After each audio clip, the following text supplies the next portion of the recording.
Hi, everybody.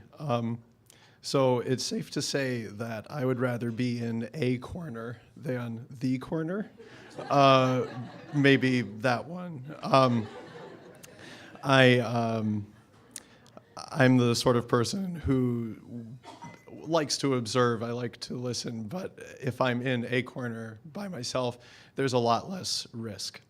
So for me, my story tonight is not a very political one.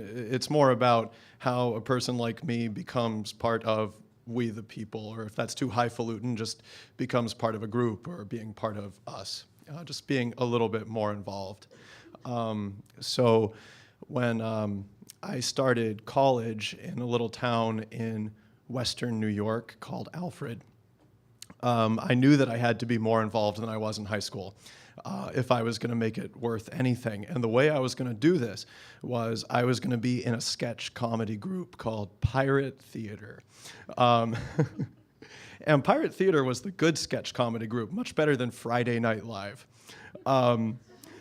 We actually had auditions. Not only did we have auditions, but we turned people away.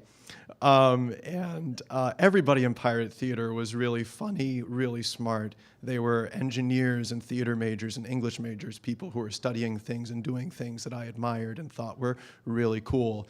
They wore those hats from like the 1930s. You know the ones I mean, the ones with the little brim and like poets wear. I can't pull them off, and probably they couldn't either, but at the time, I thought it was the coolest thing ever. I had a crush on at least one of them, and I was going to do something about it this time, another difference from high school, so I auditioned. And I got into Pirate Theater. There's something about shy people when they try to be funny or do something like what I'm doing right now. There's so much contagious nervousness that people just have to laugh a little bit. So I got into Pirate Theater, and one of the first shows I was in, I was going to be in a sketch where it had a very strange rhythm to it. It was written by one of the smartest, coolest, funniest people in Pirate Theater, Jeffrey Griegel. Woo! And Jeff had written this sketch where there's just two actors sitting in chairs in the spotlight staring at each other, shooting huge blocks of text at each other. It had a very strange rhythm to it. I don't remember the name of the sketch. I don't remember any of the lines from the sketch, and that is significant to my story. I studied like crazy. When it was time for the show, I had a copy of the script in my back pocket. I, of course, couldn't take that out during the show and use it or anything, but it was comforting to know it existed, I guess. Kind of like it's good for me to know that this story is in the cloud, that it still exists. I wrote it, and it's there. So I'm on stage. We are doing the sketch, blocks of text, and I forgot all of my lines. Not only did I forget all of my lines, but the only way I could think of to deal with that was to look the other actor right in the eye, something I generally avoid doing in real life. I looked him right in the eye, and I said to him in my best theatrical voice that I could manage, which I cannot replicate today, I forgot everything. I forgot everything. And I really did.